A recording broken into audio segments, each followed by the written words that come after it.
Hi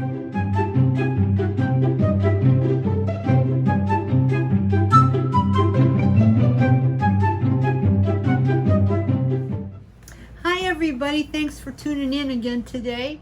I have another video that I think you're going to really like. We're going to make earrings for a while. My videos going forward for a little bit are going to be all about earrings, and they're going to be a different type every time. And we're going to do them with brass stampings and maybe eventually a little bit of leather and some cool earthy type stuff. But this time I have one that's very pretty, twinkly, delicate, and it's easy peasy, and you're going to love making it. You're just going to love it. So come on over here and I'll show you how to do it. But before that, if you don't mind, subscribe to my channel. You don't want to miss any going forward because there's a lot of good stuff coming up. And not only that, if you like the video, give me a like. If you want to say something to me, I always respond, so long as it's nice. So come on over here, let's make some earrings. Okay, so I have a real pretty pair of earrings for you, and they're not hard at all. And I'm going to show them to you right now. I'm going to try to put them on this cup and let them lean back so you kind of see how they fall. These pretty little circlets that I've hand colorized using some of the, different methods that we've been showing in the videos lately. There, you can see it pretty good. And I also have hanging a short piece of Figaro chain, medium Figaro chain. I have a little flower that has a rhinestone bead in the center. And I also have little rhinestone wheels or rondelles at the bottom hanging sideways on these pretty decorative jump rings. That's something you don't think of to do a lot of times, but when you're making earrings, finding little cute glitzy pieces here and there, little tiny things, you'd be surprised how much a difference it makes in your earrings, and it doesn't bump the price up, to you to make them very much at all. So I'm going to demonstrate that all to you and go over it with you as we do this video. So this pair is done. I'm going to take them off the cup and maybe lay them down here. You won't see how they hang now, but you'll still be able to see them for a minute. There you go. And what I'm going to use, the parts I'm going to use, is this piece here, which we have lots of them. They just came back in stock. It's FIG 01184, if you want to write that down. And it looks like this before you color it. It's just like that. So you can see it makes quite a difference once you put color on it, right? And then the little dangler flower is CHM 06432. We have lots of them. Just got them back in stock, and it looks kind of sort of like that. If you want to, let me put it on the white. Maybe however you can. No, that won't work. Put it back in my hand. Towards the middle. Put it in the middle. Okay. Right there. Yes. I don't know what I would do without Javi. I'd have everything in the wrong place. Okay, is that good? Yeah. Okay, can you zoom up on them a little bit? Yeah. Can you go towards the earrings? Mm-hmm. Yeah, that's where the middle is. Yeah. Yeah. So you can see it has a little indent in the middle. It's a pretty little flower, and it colorizes nicely. Now, just to review a little bit on the colorization stuff. Of course, when you I'm gonna get this out of the way. When you do that, you got the one side you do. You do the different color washes, and I went back and tinted these little flowers on it with a paint pen. But you need to do the back too. Color it something. And of course, when the paint is good and dry and cured, then you need to seal it. Always seal it. There's very few examples where you don't need to seal color. Very few. And I use the Lumiere paints for these that we have in little kits. So those definitely have to be sealed. They're mica paints. They're very pretty. So you have to do that. And the same on the flowers. I put just a dab of color on the back. Not tons, but a little bit. Just so that from the back they look, finished. Okay. So to go along with this, we want a short little strip of Figaro chain that's going to be, I'll cut it for us right now. We want to have 4 of these loop sections in it. Okay. So that would be from 1, 2, 3, 4. So that's where it ends. 4. So I'm going to get in here and carefully cut it. Being careful I don't cut that loop, because that won't be any good for us. And I'll just snip this little one off and hope for the best. Because sometimes you just can't quite get it. These are good and sharp, so it should be okay. Yep, did it. Okay, so now I've got one loop on the end. Now we want to get just a nice loop on the other end too. We don't want to leave those little loops because sometimes they're so tiny you have a little bit hard time getting your jumps through them. So let's just get rid of that. Sorry, I got a little bit of paint on me still. I was touching them up before we came down here today. And it didn't all come off me. Okay, so I got a very short piece of golden Figaro chain, kind of a medium size. We do have this on the website in case you want to put it on your order sometime. It's CHN 04038. We have a pretty good bit of it right now, so should be okay. CHN 04038 for that. So we need 2 pieces because we got 2 earrings, right? Yep. So again, we're going to look and we want to get 1, 2, 3, 4 loops. So I'm going to cut it here and then I'll trim the other end and we'll be good to go. Alright. That's good. And then the other end we got a couple little lengths hanging, so we want to nip those off. They won't do you any good. Not in this application anyway. Careful as I cut them off. So I've got 4 pieces the same size. Okay. Now, put this out of the way. And this is where I got so far doing the second pair. I didn't get the string going down the back, but what you could do is if you like them like this, then stay like this. Don't do anything else to them. There's only one thing that I would add. If you see on this jump ring down here, I've put these little tiny spacers and it makes a lot of difference. I'll show you what they look like. I have them in a little jar here. Where did I put them now? It's right there. Oh, in front of my face. Thank you, Bobby. This is what they look like. They're not very expensive. I don't know if we have these. We had them at Etsy for a while. Probably have to get some more. But maybe you have some things like this in your stash. If not, I'll be getting more. You can check my Etsy though. But they're just these little itty bitty things. I mean, they're what, 3 millimeter maybe. Real tiny, maybe 4. And they come in handy so much, and they cost like almost nothing. But I like to use them because it just gives a little bit more flair on a big jump. And that's a big jump too. That's an 8 millimeter jump. Normally I would not use that. I would use probably more like a 6 or even a 4. This one, let's see what I did here. Yeah, I've got a 6 on this one. So that's just a little bit kind of big, but not if you're going to put stuff on it. That's a pretty look. There's one thing though to this that I would change if I was going to leave it like that, and I'll show you very carefully. I'm just going to move this out very gently, and I'm going to take this off. Oh, what fell off? I don't know what that was. I'll figure it out soon. I think it was just a jump ring stuck stick to it the to ball. stick it to my finger. Yeah, I got to take this off here. Come on, you. Sometimes you have to bend this a little bit. You don't want to be doing that a lot though, because you can weaken your earring. There we go. They have to kind of, I'll show you when I put it back on, how they have to kind of go on, in case you're not used to this kind of a hook. Okay, so now what I'm going to do is I'm going to take one of these and thread it on. See, it goes back up over the mountain and down the hill, I say. Okay, now why would I want to do that? I'll show you. Okay, so now I'm going to put this on over the mountain and down the hill. Come on, you. And then push it up. And then what you want to do, you don't want to leave it like that. You can see there's a lot of space in there. You don't want that much space. So you want to do is very gently get your pliers and just kind of coax it closed. About like that, maybe a little bit more, just very gently. Okay, so now you kind of have like a little finish piece up here. And I like that look. Okay, so if you wanted to leave them just like that, they would be completely lovely on their own without adding the back piece.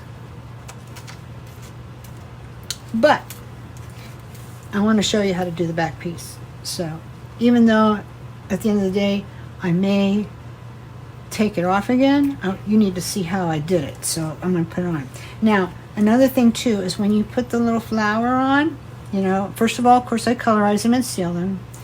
This is one of those little tiny rhinestone balls. And this is not the ones that have the chunky, junky acrylics in them. These are hand set machine cut crystals. They're very, very special and nice.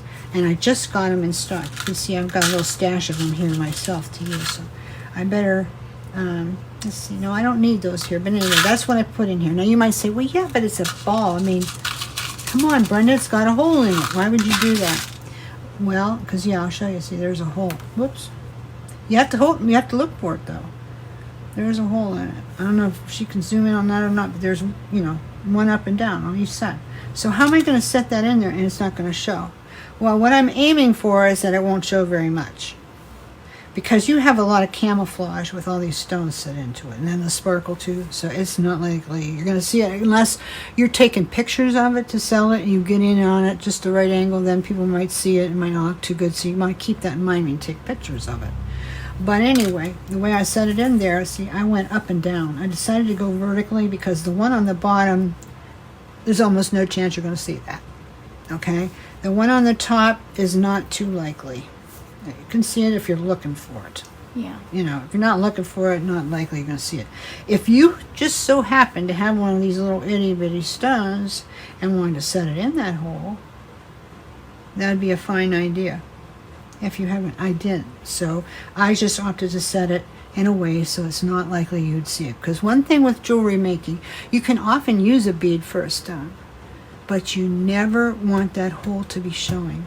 I've seen jewelry that was made even by professional companies, and they left the hole show. And I'm like, come on, people, this is jewelry making 101. That hole is not supposed to show. If you're going to use a bead that has a hole in it in your composition, but you're not going to string it, you gotta hide the hole the best you can, or don't use it. Okay? That's my little lesson for the day there. So anyway, I'm going to show you how to put this on the back. So we already cut our chain. And the way I like to do it is like this. I go up to the third link.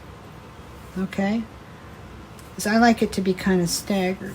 Go up to third link, and I'm going to have to get a jump ring on there. So let me see how I did this one.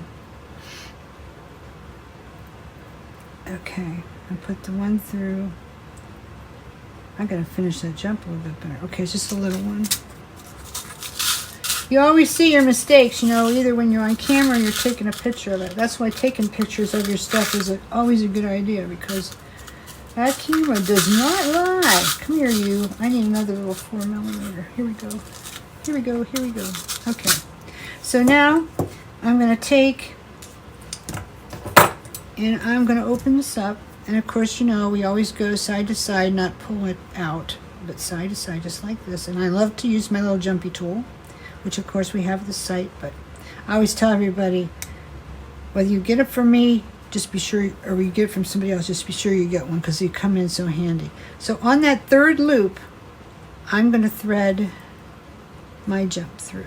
And these are 18 gauge, so they're a little bit heavy for this, but they'll make it.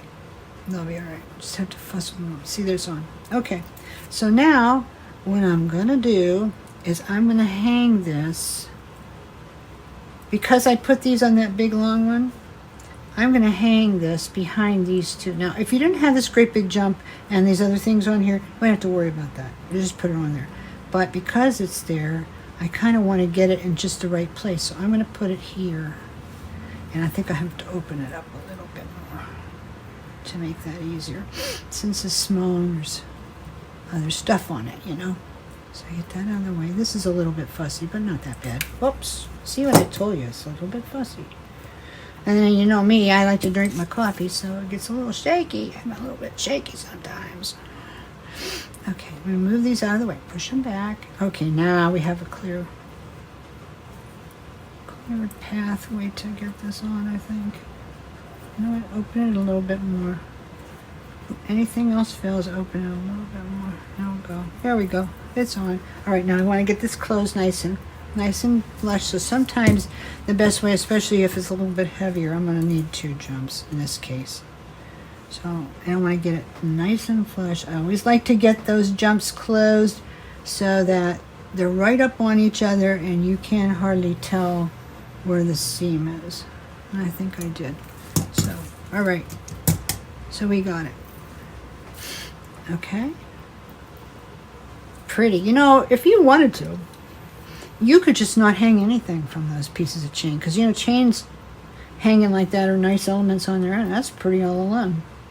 I wouldn't mind wearing it like that. But just for the sake of we're finishing this off, I'm going to go ahead and do this. Now, this black rondelle, I might have better used with this one, a golden one with AB in it, but this is what I have down here. So I'm just going to go ahead and show you the, demonstrate to you the technique of it. And then from there, you know, you can do a golden one, whatever color you like. Or if you like the black one, then do that. Okay, so I need 2 of these hoops. These again are 8mm, and I need them because I'll show you what I'm going to do. Let me show you what I'm going to do. Open this up. Okay, now I need to get one of these little guys on here. This is a little bit fiddly because the hole's not big, and this is a heavier jump, but it does work. Just there we go. Went on. See? Now I'm going to thread on one of these rondelles. You think, that's sideways, Brenda. What are you doing? It's supposed to be stacked. Well, you know, use your imagination. You don't have to do it just the way, you know, you usually see it. Use it something a little bit outside the box. You may find you have a whole new design element. So now I have that strung with 2 of those little things on. So whenever you look over here, there's a bead, pretty little bead there. And also when you look over on the other side, the same thing. But it's a reel, so it'll move. That's always kind of cool on an earring too. Something with a little movement. So now I'm going to attach it. Okay, so you can see. But yeah, gold ones with the AB stone would have been a better choice for these ones. So yeah, like I said, I don't think I'll leave them on, but you get the point. Sometimes though, a little black in a composition anchors it, but no, I think in this one gold would be better. So let me just do that again and show you again how I did it so that you kind of get the gist of it all. Okay, so get it open nice and big so that you can thread these on because they're fiddly, as I said. And then put another one of these little rhinestone rondelles on. I think they're like 5mm, 4.5mm, something like that. We normally have them at the website. If we're out, it means they're on the way because I don't like to let them run out too much. These are kind of a favorite item, especially for me too. Okay, so I've got one more little, you know, loopy doopy here. So I'm going to go hang that on there and get it nice and flush as I can. You know, I'm liking these more and more. I'm going to get some ABs on there, and I think I'm going to have to keep these. I like these colors. I like the other one too. I really like this. Okay, so, what did I do? I picked up the wrong, what did I do? I put them in the wrong, no, I just did one. It's bad getting old, let me tell you what. Yeah, this one's not done yet, and I'm not going to do it. Why is that? Because I don't want these black ones on there. I just did it to show you how. So when I go back upstairs, I'll finish these and I'll put little golden ones on. But just to show you, you know, how that's going to be when it's done. Here's one piece. It's a pretty design.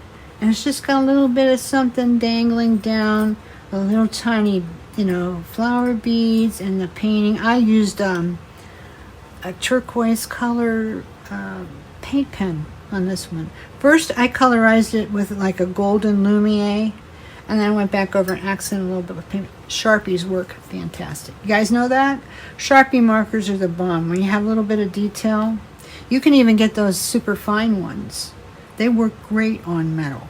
If you haven't tried it yet, go get some because they are the most inexpensive ones you can get, and they work just as good as any of the ones that cost more. So you want to go with Sharpie. But anyways, that's what it looks like when it's done. So that's your earring. So I hope maybe you guys will want to try it because they are so pretty. And I think these will sell nicely. I think I'll put this pair maybe in my Etsy shop. I've been doing pretty good selling my stuff at Etsy lately, so we'll see if somebody will like these too. And they won't be too expensive. I'm probably, like $15, $18, something like that. But yeah, they're really pretty. It won't cost you a lot to make either, and they won't take a lot of time either, as you can tell. The main thing is, like, what I do is I have a session of painting all the parts first, so I painted a lot of parts. Not just these, others too, for videos coming up. And then I let them cure, I sealed them, and then I just worked out the rest of it. You know, you can make a whole bunch at once in different colors for your Etsy or for your shows or just for gifts or whatever. You know, make, oh, this color for this person, this color for that person. You know, so it's really, really pretty. So we're going to go on then, and the next video, which will be coming out Friday night, I'm not sure what day that is, the day after Thanksgiving, I guess. Black Friday. Anyway, the next one we're going to do, just to do a little teaser since I had it made, or at least mostly made, we're going to do this really bold earring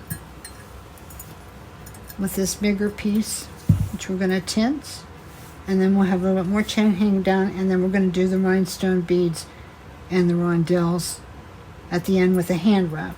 Okay, and then as you can see, if you're looking up close, I use my little tiny flower bead spacers to kind of go over the holes there and finish it off. It makes it look, you know, nicer, I think. And I don't know if this will be the end of it or not. I guess you'll just have to come back and see the next video and see if I do something else to it, because I just might. Okay, so that's for the next one. So I hope you enjoy making the little flower wreath earring. All the parts you need to make it are at bisouboutiques.com. And if you want to just pick up a couple of things, come visit us, pick up a couple of things, put code NEW to Bisou in a coupon box. If you have 35 or more, it'll take $5 off. And also, if you, here's another thing. If you sign up for my newsletter at the website, which is about halfway down the home page on the left-hand side, you'll see the box. Click on it, you go there. The site will give you a code that will give you 15% off anything you want with no minimum. That's fun. And I'm not going to give you the code here. You have to go sign up for the newsletter, okay? But you'll be glad you did, because the newsletter comes out 2 or 3 times a week, but it's not an email blast just selling you all kinds of stuff, although there are things there. But we show you what we did that week. We show you new ideas. Sometimes there's a code in there that's only for people who read that newsletter. Oh yeah, it's a good thing to read, and it's kind of encouraging too. People tell me that all the time, so sign up. Sign up anyway. Okay, so that's what I have for you today. I hope you enjoyed it. You guys were great. Try it, and come join us at the Bisou Boutiques Creative Group at Facebook, and show us what you made. Bye.